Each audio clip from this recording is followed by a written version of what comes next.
Alléluia, Alléluia. Le règne de Dieu est tout proche. Convertissez-vous et croyez à l'Évangile, dit le Seigneur.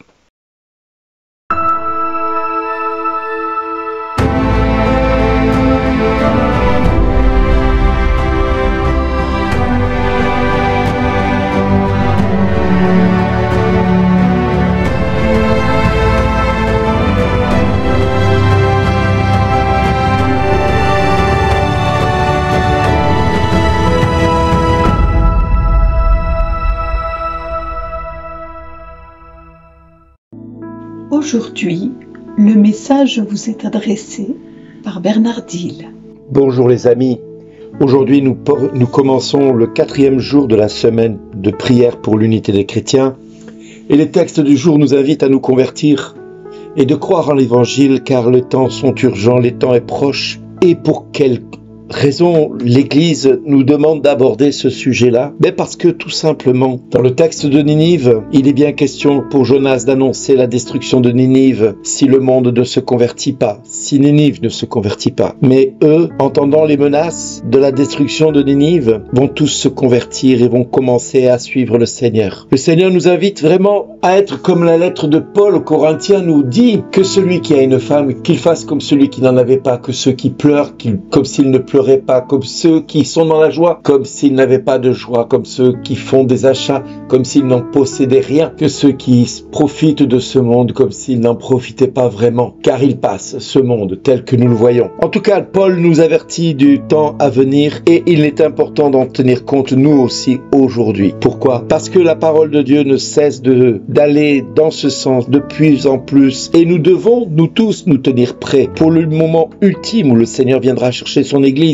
En effet, si nous écoutons vraiment la parole de Dieu, nous pourrons entendre la lettre de la première lettre de Saint Pierre apôtre au chapitre 4, verset 17, « Car voici le temps du jugement, il commence par la famille de Dieu. S'il vient d'abord sur nous, quelle sera la fin de ceux qui refusent de croire à l'évangile de Dieu ?» Alors comme vous le voyez, ce texte, il a beau être interpellant, questionnant, il est important de ne pas minimiser la parole de Dieu parce qu'elle nous invite à rentrer dans un temps de purification, d'épuration où le Seigneur va tout doucement nous conduire vers cette sanctification à laquelle nous sommes tous appelés à entrer et à vivre. Oui, si le temps du jugement est là maintenant, si le temps du jugement vient sur l'Église, sur la maison de Dieu, il est important que nous soyons, nous qui sommes dans cette maison, trouvés parfaits et irréprochables devant sa face. Et c'est pour ça que je vais vous inviter tous et toutes à ne pas hésiter à aller trouver un prêtre et allez vous confesser. Parce que nous pouvons dire tout ce que nous voudrons. Nous pourrons faire tout ce que nous voudrons. Mais si dans notre cœur, il n'y a pas cette reconnaissance d'état de pécheur comme le peuple de Ninive, alors nous allons passer complètement à côté et nous serons les premiers à être condamnés. Le monde ne sait pas ce qu'il attend. Et c'est pour ça que le peuple de Dieu a cette lourde responsabilité de montrer le chemin de l'humilité, de la repentance et de la conversion. C'est pour ça que le peuple de Ninive est pour nous un enseignement à nous qui sommes chrétiens et qui attendons le retour du Seigneur imminent. Oui, le retour du Seigneur est proche. Il est peut-être de 5 minutes, dans 1 heure, dans 3 jours, dans 1 mois, dans 1 an, dans 10 ans, dans 20 ans, dans 50 ans, dans 100 ans. Mais le jour du Seigneur est plus proche qu'il ne l'a été du temps des apôtres.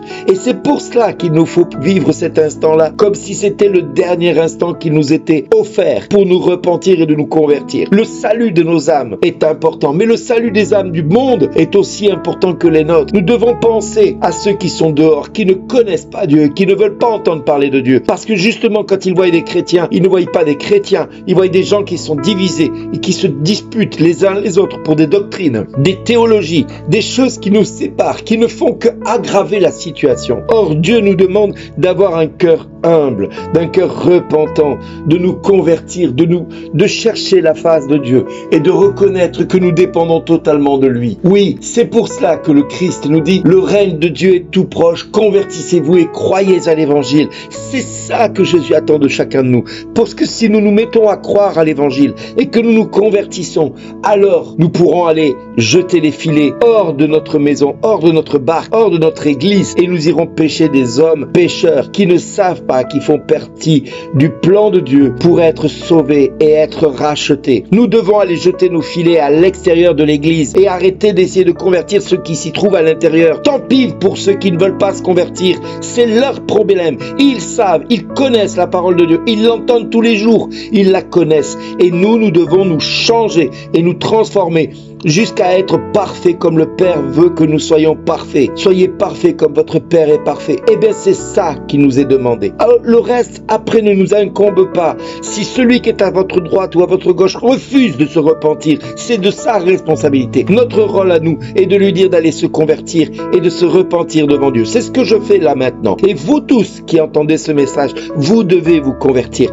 Nous devons tous nous repentir de nos erreurs passées parce que nous avons tous à rendre des comptes au moment où le Seigneur viendra chercher son église. Mais voilà, si nous ne nous convertissons pas, le monde dehors ne sera pas sauvé. Et malheur à toi si tu ne témoignes pas. Malheur à toi si tu as refusé d'être un homme ou une femme que Dieu t'a invité à te convertir et à te repentir. Il ne s'agit pas que d'écouter les souffrances. Il s'agit aussi d'aller vérifier que ceux qui sont dehors entendent que le salut de leur âme est plus important que leur corps. Alors veillons à chercher la conversion des cœurs de nos frères et de nos sœurs qui nous écoutent et qui sont à côté de nous et qui ont besoin d'entendre parler de l'amour de Dieu. Il n'est pas urgent d'aller guérir les malades, il est urgent d'aller leur demander de se repentir parce que Jésus dit commence pour le paralysé qui a été passé par le toit. Tes péchés sont pardonnés et uniquement après il va le lever de son fauteuil. Mais d'abord tes péchés sont pardonnés et c'est par le péché que le mal est entré dans la vie de l'homme. C'est par l'être complètement compromis au péché que le mal est rentré dans sa vie. Alors si vous voulez que vos frères, vos